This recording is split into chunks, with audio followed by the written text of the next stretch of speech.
प्रधानमंत्री के तौर पर नरेंद्र मोदी तीसरी बार अब शपथ लेने के लिए जा रहे हैं। उनके नेतृत्व में जो एनडीए है उसने बहुमत का आंकड़ा पार कर लिया है। लेकिन एक इसमें कमी रह गई, वो ये कि 2014 और 2019 के मुकाबले इस बार बीजेपी अपने दम पर 272 का आंकड़ा पार नहीं कर पाई। यानी वो अपने दम पर जो है सरकार नहीं बना पाई, बल्कि अब सहयोगियों के मदद से वो सरकार बनाएगी। नरेंद्र मोदी ने आज कार्यकर्ताओं को संबोधित किया। तकरीबन उन्होंने 40 मिनट का एक भाषण दिया और उसमें जो है उन्होंने कई सारी अहम बातें कही। उस भाषण के जरिए उन्होंने कार्यकर्ताओं में जो थोड़ा बहुत निराशा उनके अंदर थी उसको उन्होंने दूर किया और ये कहा कि जितनी सीटें पूरा जो घटक दल है, जो गठबंधन है, इंडिया गठबंधन, वो नहीं जीत पाया, उतनी अकेले बीजेपी ने जीती है। दूसरी बात उन्होंने बहुत महत्वपूर्ण कही। उसमें उन्होंने ये कहा कि पिछले 2019 और 2014 की ही तरीके से इस बार भी तीसरे अपने कार्यकाल में वो कई जो फैसले हैं वो लेंगे जिनसे एक बड़ा बदलाव किया जा सके। तीसरी बात उन्होंने कही कि एनडीए के साथ मिलकर वो देश को तरक्की की रास्ते पर लेकर जाएंगे।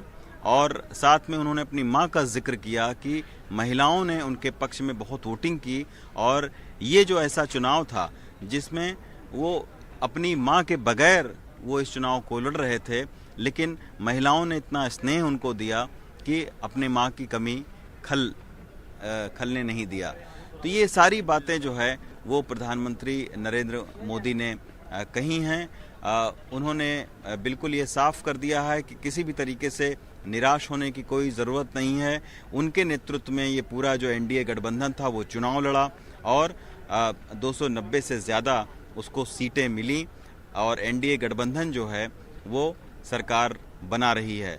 तो आज दिन भर जो है वो हलचल बीजेपी के मुख्यालय पर रही। दोपहर को थोड़ा सा कार्यकर्ता निराश थे, लेकिन दोपहर के बाद में जब उन्होंने देखा कि एनडीए की सरकार बन रही है तो एक जमकर जो है वो जश्न मना बीजेपी के मुख्यालय पर। खुद बीजेपी के मुख्यालय का जो विस्तार कार्यालय है, यहाँ पर एक बड़ा कार्यक्रम आयोजित किया गया जिसमें जेपी नड्डा ने उनका अभिनंदन किया, प्रधानमंत्री नरेंद्र मोदी का, और इस मौके पर राजनाथ सिंह, अमित शाह भी मौजूद थे। साथ में उन्होंने इंडिया गठबंधन पर भी निशाना साधा और जेपी नड्डा ने ये कहा कि राहुल गांधी को तीसरी बार भी जो है वो सत्ता मिलने वाली नहीं है और जो कई सारे दुष्प्रचार हैं वो सोशल मीडिया पर करके इस चुनावी प्रक्रिया को जो है वो मैनिपुलेट करने की कोशिश की गई। इस तरीके का आरोप भी बीजेपी की ओर से लगाया गया। लेकिन आज जो प्रधानमंत्री नरेंद्र मोदी हैं उनका जो आत्मविश्वास है वो आज उसी तरीके का दिखा। उन्होंने बड़े ही मजबूती के साथ में ये कहा कि 2 कार्यकाल की जगह इस तीसरी कार्यकाल में भले वो गठबंधन की सरकार के प्रधानमंत्री होंगे, लेकिन वो मजबूती के साथ में बड़े बदलाव करेंगे, सख्त बदलाव करेंगे।